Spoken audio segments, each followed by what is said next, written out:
Hello അസ്സാം വലൈക്കും welcome to stories of ബാത്തി.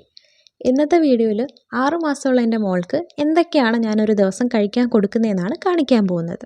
അപ്പോൾ അവളൊരു 6 മണി 7 മണിയൊക്കെ ആകുമ്പോൾ എണീക്കാറുണ്ട്. അപ്പോൾ തന്നെ പാൽ കുടിക്കാറുണ്ട്. അപ്പോൾ അതിനുശേഷം ഞാൻ കൊടുക്കുന്നത് വിറ്റാമിൻ D3 ഡ്രോപ്സ് ആണ്. 1 വയസ്സ് വരെയുള്ള കുട്ടികൾക്ക് ഡെയിലി 1 ml നിർബന്ധമായിട്ടും കൊടുക്കേണ്ടതാണ്. പിന്നീട് ഒരു 8 മണിയാകുമ്പോൾ വീട്ടിൽ എന്താണോ ബ്രേക്ക്ഫാസ്റ്റ് ഉണ്ടാക്കിയത് അത് കൊടുക്കാറുണ്ട്. ഇനി ഇഡലിയും ചമ്മന്തി ആയതുകൊണ്ടാണ് അത് കൊടുക്കുന്നത്.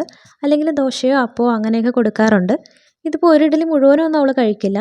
ഒന്നുകിൽ പകുതി അല്ലെങ്കിൽ മുക്കാൽ ഭാഗമൊക്കെ കഴിക്കാറുള്ളൂ. പിന്നീട് മോൾക്ക് ഫോർമുല മിൽക്ക് കൊടുക്കാറുണ്ട്. ഇപ്പോൾ 90 ml ആണ് സാധാരണയായിട്ട് കുടിക്കാറുള്ളത്.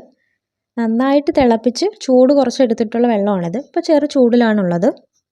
30 ml വെള്ളത്തിന് 1 സ്കൂപ്പ് പൊടിയാണ് നമ്മൾ ഇടുന്നത്. അപ്പോൾ നമ്മൾ പൊടി എടുക്കുമ്പോൾ ഒരിക്കലും ഇങ്ങനെ എടുക്കാൻ പാടില്ല.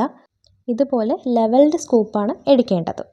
90 ml വെള്ളം എടുത്തതുകൊണ്ട് ഇതിലേക്ക് 3 സ്കൂപ്പ് പൊടിയാണ് ഞാൻ ഇട്ട് കൊടുക്കുന്നത്. ഇനി ഈ പൊടിയും വെള്ളവും കൂടെ ഒന്ന് മിക്സ് ചെയ്തെടുക്കണം. ഇത് മിക്സ് ചെയ്യുമ്പോൾ നമ്മൾ ഇതുപോലെ പതുക്കെ ഒന്ന് റൊട്ടേറ്റ് ചെയ്ത് മിക്സ് ചെയ്തെടുക്കാനായിട്ട് ശ്രദ്ധിക്കണം. അല്ലെങ്കിൽ നമ്മുടെ 2 കൈ കൊണ്ട് ഈ ബോട്ടിലൊന്ന് റബ്ബ് ചെയ്യുന്ന പോലെ മിക്സ് ചെയ്തെടുത്താൽ മതി. നമ്മൾ കുപ്പി ഒരുപാട് ഷേക്ക് ചെയ്യുവാണെങ്കിൽ കുട്ടിക്ക് ഗ്യാസ് വരാനുള്ള സാധ്യതയുണ്ട്.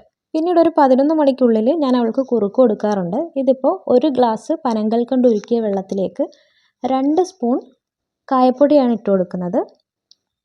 ഇത് വെള്ളത്തിൽ നന്നായിട്ട് മിക്സ് ചെയ്തതിന് ശേഷമാണ് കുറുക്കിയെടുക്കേണ്ടത്. ഇന്ന് ഏത്തയ്ക്കാപ്പൊടി കൊടുക്കുന്നതുകൊണ്ട് നാളെ റാഗി കുറുക്കി കൊടുക്കാനായിട്ട് ഞാൻ ശ്രദ്ധിക്കാറുണ്ട്. എന്നും ഒരേ ഫുഡ് തന്നെ കൊടുത്താൽ കുട്ടികൾക്കും ബോറടിക്കുമല്ലോ. റാഗി ആണെങ്കിൽ അത് അമ്മമാർക്കും കുടിക്കാവുന്നതാണ്. കാരണം അത് പാലുണ്ടാവാനായിട്ടൊക്കെ നല്ലതാണ്. കുറുക്കുണ്ടാക്കുമ്പോൾ തീ എപ്പോഴും മീഡിയം ഫ്ലെയിമിലായിരിക്കണം. അതുപോലെ തന്നെ ഇടയ്ക്കൊന്ന് ഇളക്കി കൊടുക്കുകയും വേണം. കുറച്ചളവായതുകൊണ്ട് അടിക്ക് പിടിക്കാനോ കരിഞ്ഞു പോകാനൊക്കെ സാധ്യതയുണ്ട്. ഇതുപോലെ പാത്രത്തിൽ നിന്ന് വിട്ട് വരുന്ന പരുവം വരെയാണ് കുറുക്കിയെടുക്കേണ്ടത്. കുഞ്ഞുങ്ങൾക്ക് ഇത്രയും കുറച്ച് കുറുക്ക് മാത്രം കൊടുത്താൽ മതിയോയെന്ന് നമുക്ക് സംശയം തോന്നാം. പക്ഷേ അവരുടെ വയറ് വളരെ ചെറുതാണ്. പിന്നെ നമുക്ക് ബാക്കി ആഹാരങ്ങളൊക്കെ കൊടുക്കേണ്ടതുണ്ടല്ലോ.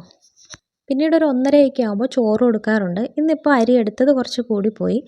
ഉപ്പില്ലാതെ വേവിച്ച ചോറും പയറുമാണിത്. പയറിന് പകരം ബീട്രൂട്ടോ മത്തങ്ങയോ ക്യാരറ്റോ അങ്ങനെയൊക്കെ നമുക്ക് മിക്സ് ചെയ്യാവുന്നതാണ്. വൈകിട്ട് ഒരു 5 മണിക്ക് ശേഷം ക്യാരറ്റോ ആപ്പിളോ മത്തങ്ങയോ ഒക്കെ നന്നായിട്ട് വേവിച്ച് മിക്സിയിലടിച്ച് കൊടുക്കാറുണ്ട്.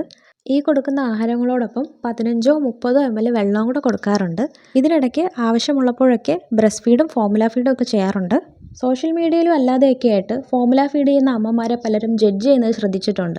അമ്മയുടെ എളുപ്പത്തിനോ സൗകര്യത്തിനോ വേണ്ടിയിട്ടോ ഒന്നും അല്ല ഇത് ചെയ്യുന്നത്. അത്യാവശ്യം എക്സ്പെൻസ് വരുന്നൊരു കാര്യമാണ് ഫോർമുല ഫീഡിംഗ് എന്ന് പറയുന്നത്.